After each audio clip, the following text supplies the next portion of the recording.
Hey, wait a minute. Why are thousands of brides chasing this dude? Seems like a bride apocalypse. I'm not sure if they're gonna marry him or kill him. He probably tried to propose to too many of them, and at some point they went wild and something went wrong. Let's find out if this dude can create a harem for himself with all of them. Meet Jimmy, who equates bachelor life to that of a Mustang. The freedom to roam around and devour without unnecessary ties leaves him satisfied. Actually, he's in the middle of a breakup with his lady to pave the way for the next intern. Courteous enough. Surprisingly, besides them is a lady fresh off of her breakup as well, narrating it to her sister. I've never used the proverb, birds of the same feather flock together perfectly until today. Jimmy quickly enrolls the lady named Annie for his usual 6-month internship. However, he feels a spark this time, something he hasn't experienced before. And true to it, the duo celebrate their anniversary soon enough. Everything is going quite well until Jimmy's peers kick off their weddings and bouquet tossing becomes a thing. One by one, his friends exit the Bachelor Nation, including his best friend, Marco, while he stays, fingers crossed, all this time. This, however, comes to an end when Annie is the only surviving single lady and lands the bouquet. Ooh, Jimmy has never run that hard in his life, coming close to breaking the 100-meter world record. After 3 years of dating, he has no option but to propose, and not too long after, he does so. However, the proposal heads south as Annie realizes that he is doing it following pressure and not out of his own accord. Quote unquote, our dude told her, "You won. Sigma male move." With his cover blown, he now opens up saying he loves her but is not ready to tie up the knot. Annie is completely devastated by this and immediately heads to her sister's to break the news. On the other hand, Jimmy is not ready to let it slip through and keeps calling her to no avail. He then resorts to sending her flowers to mend their bond, but all in vain. What brings Annie closer back to Jimmy is his grandpa's death. What she doesn't tell him, though, is she will be taking some time off to process it all. The funeral is held, and Jimmy lays off the only surviving member of his family. The following morning, an associate of his grandpa summons him to go through his will. As usual, he is joined by his best friend Marco, and they all follow the proceeding.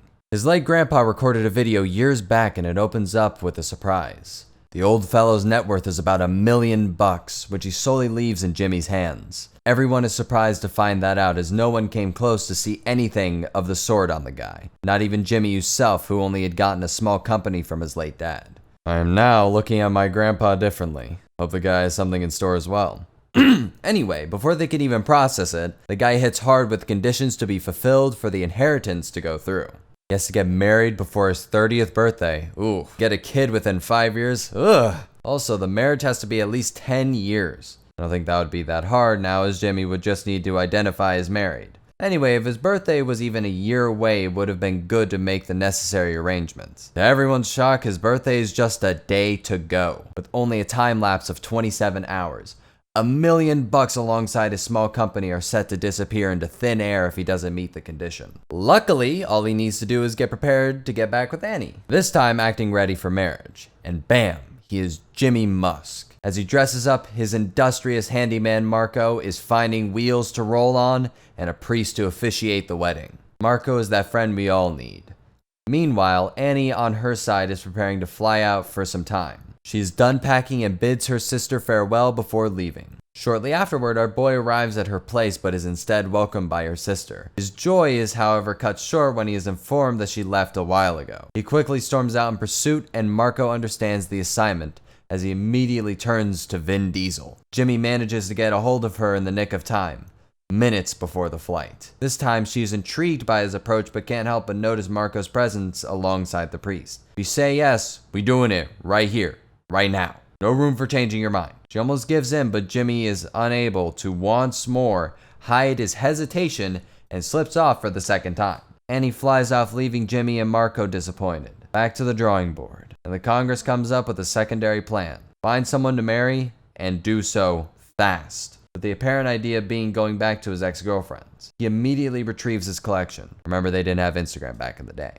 Marco is impressed by his rich CV and immediately gets to work to find the one. This one? No, dull. This other one? No, too clingy. I have to admit, Jim had a good time with his exes. Mine would literally sound, this one, no, Lucifer. The other one, no, Satan. That one, no, devil. Anyway, the duo finally shortlists 2 of them to start off and immediately set off to find them. Meanwhile, Annie is dropped off at the airport ready to take her flight. However, a couple sitting next to her is overly romantic and 18 hours with them isn't gonna be easy. She quits her journey and gets back home to her sister, who is also in a preparation mood. She is planning to go home and they pack up and set out. Meanwhile, Jim is off with his first ex, who he gets along with very well. How you guys relate with your exes?